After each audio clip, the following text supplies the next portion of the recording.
Makeup আর্টিস্টরা প্রতিদিনই আর্টিস্টদেরকে সুন্দর করার জন্য অনেক বেশি পরিশ্রম করে থাকে এবং আজকে আমি বেস্ট ব্রাইডাল মডেল হিসেবে সম্মাননা পেয়েছি।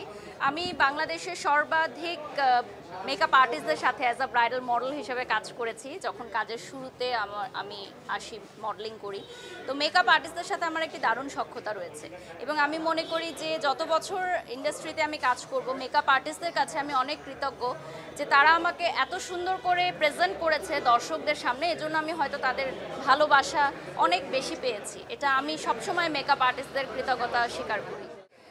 মেকআপ আসলে এমন একটা জিনিস যেটা ভিন্ন ভিন্ন দিবসে ভিন্ন ভিন্ন মেকআপ দরকার হয়। ভিন্ন ইভেন্টের জন্য কোথায় মেকআপ কতটুকু পরিমাণ করতে হবে, কী ধরনের লুক নিতে হবে, এটা বোঝার জন্য বলিউডে কিন্তু মিডিয়া ম্যানেজার আছে বা সেলিব্রিটি স্টাইলিশ আছে যারা আসলে সেলিব্রিটিদের এগুলো রেডি করে দেয়। বাট বাংলাদেশেই মনে হয় শুধু আমরা এগুলো একা একা রেডি করি। বেশিরভাগ আর্টিস্টরাই, গুটি কয়েক আছে, বাট আমরা নিজেরাই রেডি করি যে কী ড্রেস পরবো, কী মেকআপ করবো। সো এটা কিন্তু অনেক বড় একটা মানে মেন্টাল স্ট্রেস যে আমাকে সবচেয়ে সুন্দর লাগতে হবে, আকর্ষণীয় লাগতে হবে। ডেফিনেটলি এটা আমরা যখন কোনো প্রোগ্রামে যাই প্রত্যেকেই চায় যে আমাকে অনেক সুন্দর লাগুক।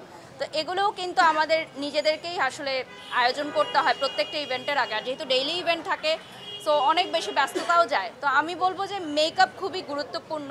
ইভেন্ট ভিত্তিক কীরকম মেকআপ করতে হবে এটা আমাদেরকে বুঝতে হবে। সাম্প্রতিক সময়ে বিভিন্ন আলোচনা, সমালোচনা এবং তর্কের সৃষ্টি হয়েছে আমাদের এই ব্র্যান্ড প্রমোশন সেক্টরটা নিয়ে। অনেকেই নানান ধরনের বিরূপ মন্তব্য করেছে। তো আমি মনে করি যে যেই সেক্টরে আসলে খারাপ আছে, ভালোও আছে। তো যদি খারাপ আপনারা দেখেন তাহলে ভালো দিকটাও দেখেন, যেখানে অনেক মেয়েরা কাজ করছে, অনেক নতুন মেয়েরাও কিন্তু কাজ করতে আসছে এবং অনেকের মুখে আমি এখন শুনি যে আমি ব্র্যান্ড প্রমোটার হতে চাই। এটা কিন্তু অনেক বড় একটা আস্থার জায়গা আমার জন্য যে আমি সেই জায়গাটা তৈরি করতে পেরেছি যে নেক্সট জেনারেশনের মেয়েরা যাতে বলে যে, আগে বলতো যে ডাক্তার, ইঞ্জিনিয়ার, উকিল হতে চায়, এখন তো বলে যে ইউটিউবার হতে চায়, ব্র্যান্ড প্রমোটার হতে চায়, ইনফ্যাক্ট মেকআপ আর্টিস্ট হতে চায়। এখন প্রচুর মেয়ে যারা ঘরে বসেছিল তারা মেকআপ শিখে মেকআপ আর্টিস্ট হচ্ছে, দেশের বাইরে আমাদের মেকআপকে শেখাচ্ছে, ট্রেন করছে। সো এটা অনেক বড় একটা পাওয়া। আমাদের মেয়েরা কোনো অংশে পিছিয়ে নেই আমি মনে করি। আসলে আমরা যখন কাজ করি, কাজের মধ্যে অনেক সময় মনোমালিন্য হয়, সেটা অনেক সময় শেষও হয়ে যায়। কিন্তু মনোমালিন্যর জায়গাটা আসলে যে প্রথম তৈরি করে তার দিকে আমি দৃষ্টি আকর্ষণ করে বলছি যে জীবনটা আসলে অনেক ছোট। আপনি দেখেছেন বিগত কয়েক মাস আগেই আমাদের প্রিয় অনেক মানুষরা আমাদেরকে ছেড়ে চলে গেছে। তো সেখান থেকে আমি রিয়েলাইজ করেছি যে এই ছোট্ট জীবনে, ছোট্ট ক্যারিয়ারে মানুষের সাথে মনোমালিন্য করে, গ্রুপিং করে, পলিটিক্স করে আসলে কেউই শান্তিতে থাকতে পারে না। তো আমার কাছে মনে হয়েছে যে জীবন কয়টা দিনই বলেন, তা আমরা সবাই একটু ভালোভাবে একে অপরকে দেখলে একটু অ্যাপ্রিসিয়েট করি। কারণ আমি খারাপ না বলি, বাট আমার নামে যখন কেউ বলতে আসে তখন আমার কাছে খুব খারাপ লাগে। সেজন্য আমি আসলে পাল্টা উত্তর দিই। দেখুন, আমি যখন নতুন ছিলাম তখন আমাকে এত কোম্পানিরা ড্রেসের স্পন্সরও করতো না, আমাকে কেউ মেকআপও স্পন্সর করতো না, আমার সাথে এত অ্যাসিস্ট্যান্টও থাকতো না, এত বাউন্সাররাও থাকতো না, এবং আপনারাও আমার ইন্টারভিউ নিতেন না, যেটা সত্যি।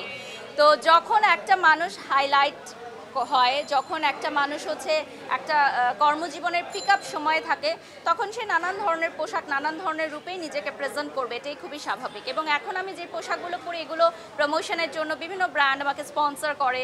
আমার মেকআপও আজকে স্পন্সর, ড্রেসও আজকে স্পন্সর করেছে, এই জুয়েলারিটাও আজকে একটা কোম্পানি স্পন্সর করেছে তাদের প্রমোশনের জন্য।